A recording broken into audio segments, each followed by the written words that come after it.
I am a small YouTuber and struggling to get an epic start to my channel. I want to be just like the big, popular YouTubers I look up to, especially one in particular. To me, he is the absolute god of YouTube. The only thing I want to do more than anything else is to do one epic collaboration with this beautiful bastard. But how could an amazing lad like him to work with a loser like me? I just keep faith high and pray for my dream to come true every night. One day, I was just so frustrated with all this crap going on with YouTube, meeting glitches, dramas, and even boycotting. What the hell? All that mess was slowing down my views and subscriber count. My hope of my favorite YouTuber who encouraged me to start YouTube, collabing, or even noticing me had started to shatter. I just need a sign of a wonderful miracle, I prayed to myself. Then I heard a voice coming from the corner of the room. It was saying, maybe I could help. Slowly, I turned to see who it was. My heart stopped at mid-minute to see this unfamiliar face. It was tall, divine, slender woman. She was dressed in snugged black clothing. Her skin had a bright glow, but the thing I found the most interesting about her was her long, sleek hair that literally looked like a unique flame. I was not a bit comfortable of her presence.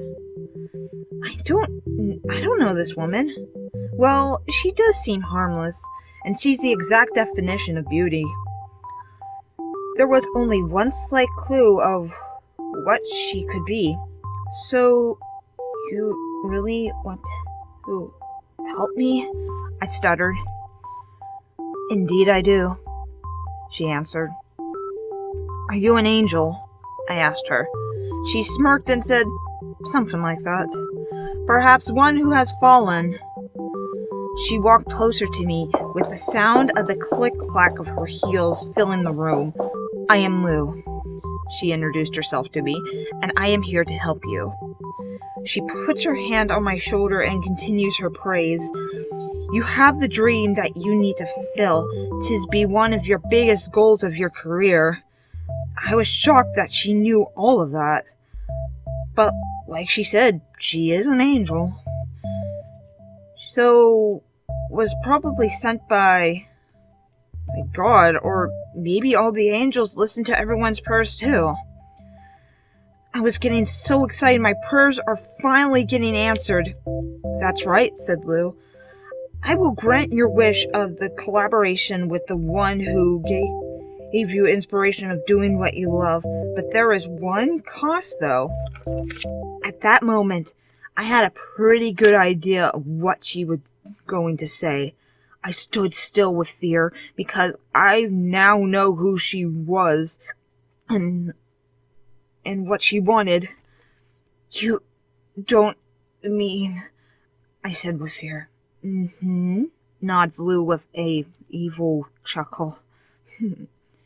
Her eyes glowed a bright yellow as she says, your soul. I wanted to cry. I really want this dream to come true, but was it worth my soul? Lu continues. Just say the name and I'll work things out. I forced my mouth shut as the heat of panic fills my body. She just clearly guessed that I was not interested in the deal. So she was bound to just walk away and find a new client. Razzbowski, I blurted out. Lu turns her head with a grin. Who? I bravely made eye contact with her and said, the one YouTuber I want to collaborate with more than anyone else is Razzbowski. Lu walks closer to me as she sees me sweating and breathing heavily. She puts her hand on top of my head and says, that's what I wanted to hear. Then, with with her fingernail, she carved an S on my cheek like a wood burner. It burned so bad. "What's this for?" I whimpered to Lu. "I branded you," she explains. "Once you've died, the scar will let me know and remind me that you owe me your soul." Once she said that, he got me wondering. The one thing I wouldn't dare to think about. When exactly am I going to die? The long life I've been planning, or right after the deal is done? All I know is that that's not what's important right now. "Now, if you'll excuse me," said Lu. She then crawls into the screen of my computer. She appeared on the desktop as an 8-bit chibi gift of herself. First, she walks to the internet and onto the Google homepage. Then she hops onto Gmail. It needed my password. "Type in your password," demanded Lu. I stuttered, "But I don't..." The scar on my cheek started to burn like fire. It was controlled by Lu. "Do as I say!" she yells in a low, demonic voice. Shaking, I typed in my password and got my emails up. Lu walked over and tapped on to compose. She jumps into the new email window, then says, "Just email me to Raz, and I'll take care of everything." I fearfully nodded as I typed in his email and sent her to him. I closed my eyes tightly, hoping that it was all a nightmare. For my dream of a collaboration with Raz to come true, I should just patiently wait for him to ask me, not sell my soul. Once I've opened my eyes, I saw that Raz was starting a live stream. So I decided to relax, watch his stream, and try to forget about that Lu character.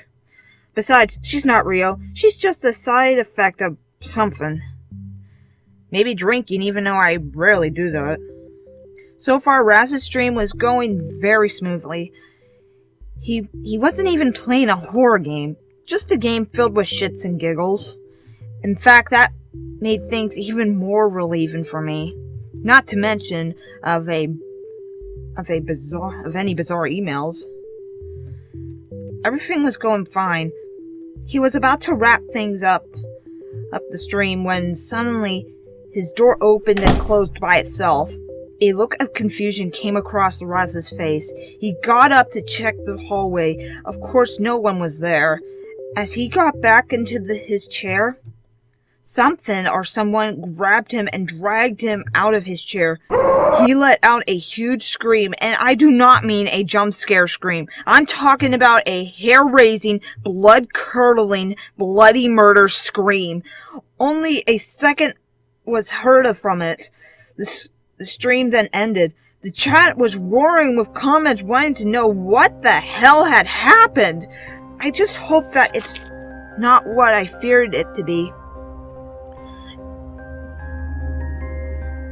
It's been weeks and still nothing from Raz.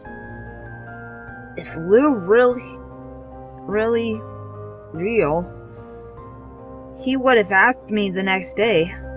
But then, how did I get this S scar on my face?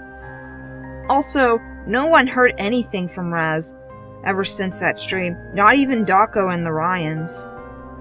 The last thing he had ever tweeted was about that stream starting. I just prayed to God that everything was alright with him.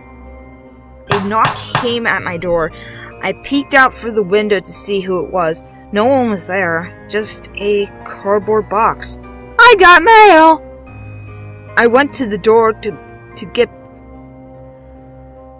the box. As I did, it left a puddle of blood on the porch. My eyes widened, terrified. I took the box to my computer room. Slowly, I sat the box down. Sweat ran down as I opened it. I saw what was inside and froze with disbelief, reaching inside of the box and picking up Raz's separate head.